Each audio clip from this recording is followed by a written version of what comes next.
Students, today we will discuss some string library functions.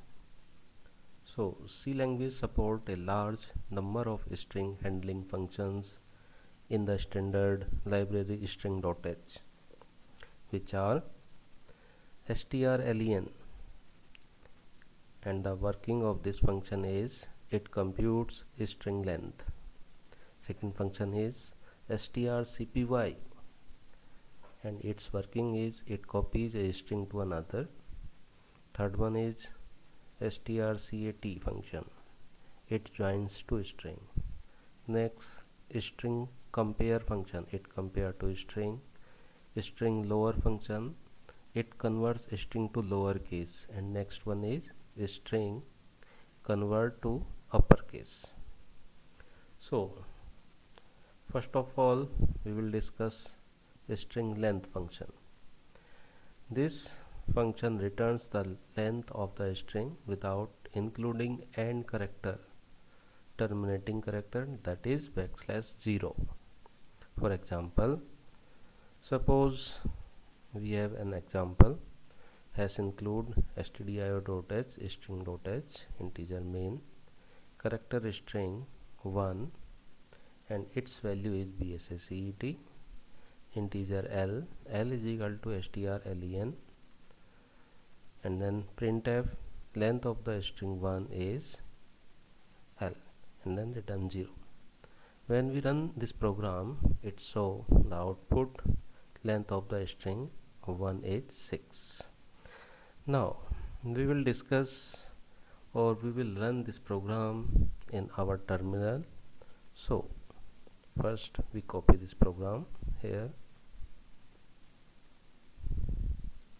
Now open terminal, write gedit str1.c. this is editor, and then paste this code here. Once has include stdio.h, everything is okay. Now save this program,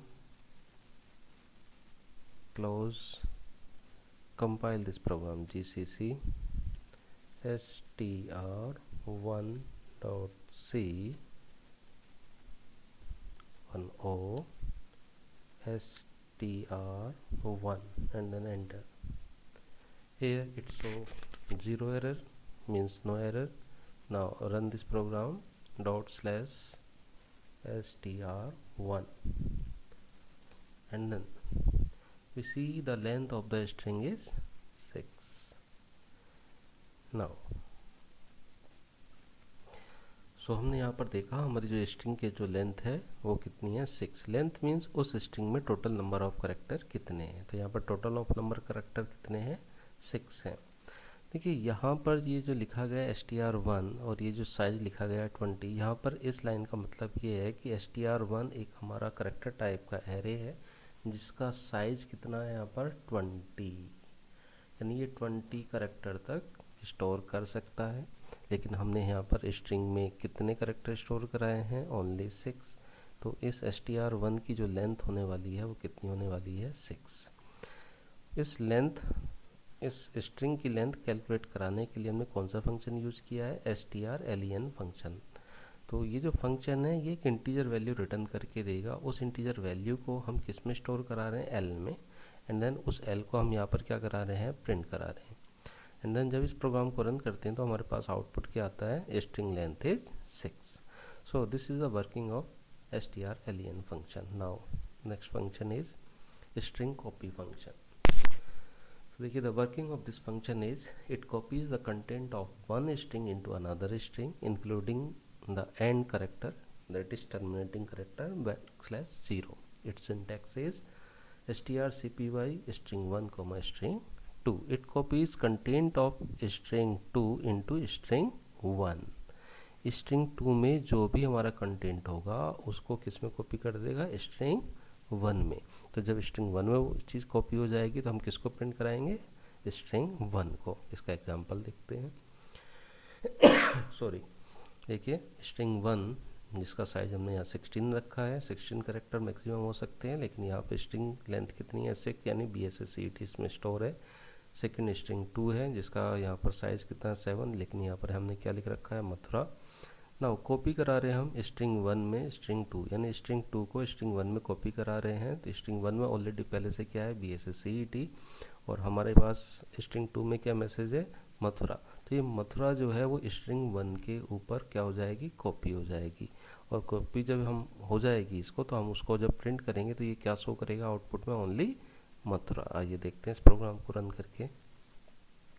programme को run करने के लिए आपको इसको यहाँ से copy करना होगा, एंड देन टर्मिनल पर जाएंगे, हम अपने प्रोग्राम को ओपन करते हैं, एंड देन उस प्रोग्राम को यहाँ पर कॉपी कर देते हैं। इस प्रोग्राम को सेव करते हैं, क्लोज करते हैं, एंड देन प्रोग्राम को फिर अगेन कंपाइल करके रन करेंगे। देखिए कोई एरर नहीं। रन करते हैं str1। देखिए आप यहाँ पर क्या देख रहे हैं, final string is Mathura BSSCET, this is wrong hair. इसने क्या काम किया है, कॉपी तो किया है, लेकिन यहाँ पर BSSCET और आ गया है। तो देखिए इस प्रोग्राम को दोबारा से देखते हैं, कुछ तो एरर हुई है।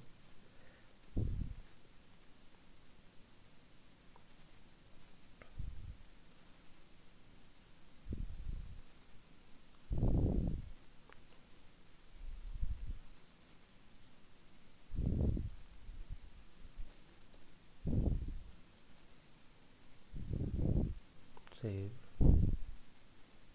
नाउ रन करते हैं इस प्रोग्राम को।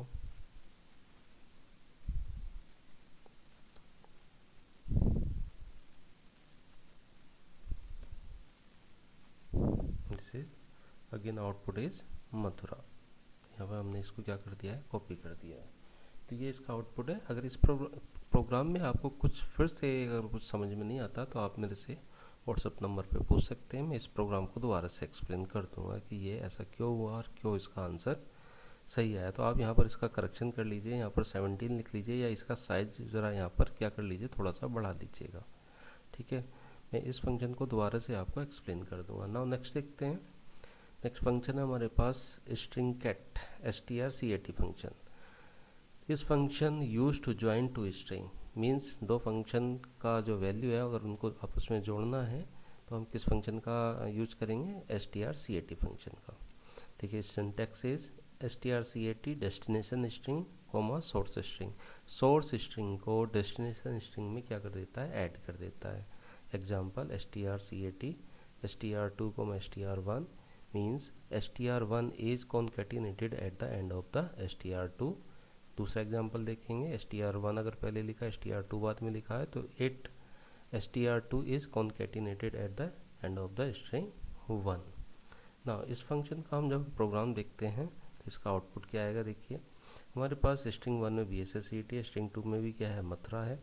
हमने क्या काम किया है, कॉन्केटिनेट किया है किन दोनों को, BSSCET को और मथुरा को एक साथ जोड़ा है। तो हमारे पास जो डेस्टिनेशन स्ट्रिंग क्या है वो BSSCET है, और हमारे पास सोर्स स्ट्रिंग क्या है वो मथुरा है।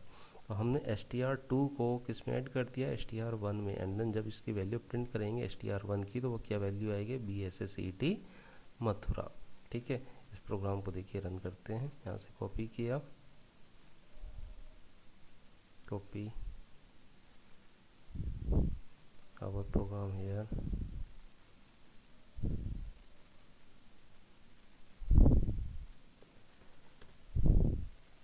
नाउ इसको यहाँ पर पेस्ट कर देते हैं। नाउ प्रोग्राम सेव करते हैं, क्लोज करते हैं, रन करके देखते हैं, कंपाइल एंड देन रन। देखिए it's value is BSSCET Mathura. किसकी वैल्यू है, str1 की, str1 की, जबकि str1 में हमने यहाँ पे क्या रखा, सिर्फ BSSCET। ठीक है, तो जो सेकंड स्ट्रिंग है, जो हमारी सोर्स स्ट्रिंग है मथुरा, वो BSSCET में क्या हो गई, कॉपी हो गई, यानी जुड़ गई, ऐड हो गई, अपेंड होगी एक के पीछे दूसरी स्ट्रिंग। नाउ नेक्स्ट है string compare function. This is very important. The string compare function compare two string character by character. If the first character of the two string is equal, the next character of the two string are compared. This continue until the corresponding characters of two strings are different or a null character is reached. It's defined in the string.h header file. Now return value from the string compare function, return value 0, अगर ये function 0 value return करता है इसका मतलब ये होता है both string are identical means equal है। अगर ये रिटर्न करता है नेगेटिव वैल्यू को, इसका मतलब ये है कि फर्स्ट वैल्यू जो है वो हमारी, if the ASCII value of the first unmatched character is less than second. अब पॉजिटिव वैल्यू अगर देता है तो if the ASCII value of the first unmatched character is greater than second. ना देखिए इसका प्रोग्राम भी हम देख लेते हैं। ये हमने यहाँ पे प्रोग्राम लिखा है, str1 में ABCD है, str2 में ABCD, ध्यान से देखिए यहाँ C स्मॉल है, यहाँ पर C कैपिटल है, str3 ABCD यहाँ पूरा स्मॉल लेटर है। हम कंपेयर करें, देखिए दो स्ट्रिंग को, रिजल्ट इंटीजर टाइप का वेरिएबल है, strcmp str1 को कंपेयर कर रहे हैं किससे, str2 को, तो str1 ये है, str2 है, ये दोनों करेक्टर बाई करेक्टर कंपेयर होंगी, है ना, और उसका रिजल्ट किस में आ जाएगा, इस रिजल्ट नाम के वेरिएबल में, चाहे वो -1 हो, चाहे वो 0 हो या पॉजिटिव इंटीजर हो। ठीक है, तो जो भी रिजल्ट होगा वो रिजल्ट यहाँ पर प्रिंट हो जाएगा। ठीक है, -1 हो, 2 हो, 3 हो, जो भी है जैसे भी आएगा। ठीक है, अगर हम कंपेयर करें कि इसको str1 को str3 से, तो उसका रिजल्ट जो भी होगा वो यहाँ पर प्रिंट होकर आ जाएगा। देखिए इसका आउटपुट देखते हैं, str1 और str2 को हमने कैलकुलेट किया तो हमें पता लगा str1 की जो वैल्यू है वो ग्रेटर है किससे, str2 से, यानी 32 वैल्यू आई, यानी पॉजिटिव वैल्यू आई। स्ट्रिंग कंपेयर कर रहे हैं 1 को 3 से, तो 1 को जब हम 3 से कंपेयर करेंगे, यहाँ पे वैल्यू ABCD है, यहाँ भी वैल्यू ABCD है, both are equal, so it return 0। तो जब 0 होती है तो हम क्या कह देते हैं, ये फंक्शन जो है हमारा कंपेयर कर रहा है टू स्ट्रिंग को। अगर कंपेयर करता है तो वो वैल्यू 0 भी हो सकती है, नेगेटिव भी हो सकती है और पॉजिटिव भी हो सकती है। अगर पॉजिटिव है तो पहली स्ट्रिंग दूसरी से बड़ी है, नेगेटिव है तो पहली स्ट्रिंग दूसरे से छोटी है, और इक्वल टू 0 है तो हम ये कह सकते हैं पहली स्ट्रिंग दूसरे स्ट्रिंग के बराबर है। नाउ नेक्स्ट फंक्शन देखते हैं, स्ट्रिंग लोअर फंक्शन। ये जो लोअर फंक्शन है ये क्या काम करेगा, अगर कोई स्ट्रिंग हमारी यहाँ पर कैपिटल लेटर में लिखी है तो उसको लोअर केस में लिख देगा। ऐसे ही हमारा सेकंड जो फंक्शन है क्या है, str अपर फंक्शन, तो वो अपर केस में कन्वर्ट कर देगा। उसका सेम प्रोग्राम ऐसे ही होगा, जैसे यहाँ पे str LWR लिखा तो यहाँ पे str अपर फंक्शन में लिखना होगा। नाउ इम्पोर्टेंट क्वेश्चन देखिए, write program in C language to count length of the string without using string library function. किसी लाइब्रेरी फंक्शन का हमें यूज नहीं करना है और उस स्ट्रिंग की लेंथ को कैलकुलेट करना है। ऐसे क्वेश्चन एग्जाम में पूछ लिए जाते हैं, इंपॉर्टेंट क्वेश्चन है। तो देखिए हमने यहाँ पर एक स्ट्रिंग लिया है जिसकी लेंथ 30 ली है, एक वेरिएबल i लिया, एक काउंट लिया, i की वैल्यू 0, काउंट की वैल्यू 0, मैसेज दिया एंटर एनी स्ट्रिंग, str में उसको स्टोर करवा लिया है, और देखिए यहाँ पे एक लूप लगाया, while str i not equal to null character, तो हम उसको नल करेक्टर तक चेक करेंगे, एक एक करेक्टर उठ के आएगा। ठीक है, और यहाँ पर हम काउंट की वैल्यू को क्या करते रहेंगे, इंक्रीज करते रहेंगे, जितने काउंट होंगे उतने उसमें करेक्टर होंगे। आई की वैल्यू को भी इंक्रीज करेंगे क्योंकि ये वाइल लूप के लिए लगा है। नाउ जब ये पूरा काउंट कैलकुलेट हो जाएगा और ये लूप टर्मिनेट हो जाएगा तो नेक्स्ट लाइन ये मिलेगी, length of the string is, हम उसको यहाँ पर प्रिंट करा देंगे। तो देखिए फॉर एग्जांपल जैसे ये लिखा मैंने, एंटर एनी स्ट्रिंग BSSCET, तो BSSCET में कितने करेक्टर हैं, 6, तो इसने क्या रिटर्न करके दिया हमें 6। ठीक है, इस तरीके के क्वेश्चन एग्जाम में पूछ लिए जाते हैं। ऐसी क्वेश्चन एक है, write a program in C language to compare two string without using strcmp function. तो ये इस प्रोग्राम का कोड है, आप इसको समझिए। हमने यहाँ पे कंपेयर किया है, str1 is greater than str1, str2 i, अगर ये ऐसा है तो यानी फर्स्ट स्ट्रिंग सेकंड से बड़ी है, else if first string second से छोटी है, एल्स में स्ट्रिंग एक दूसरे के इक्वल है, और हमने वाइल लूप को i की वैल्यू से इंक्रीज कर दिया और चेक करके फिर दोबारा इसको किया। ठीक है, तो ये जो था ये स्ट्रिंग का चैप्टर था जो आज फिनिश हो गया। नेक्स्ट वीडियो लेक्चर में हम देखेंगे पॉइंटर। Thank you.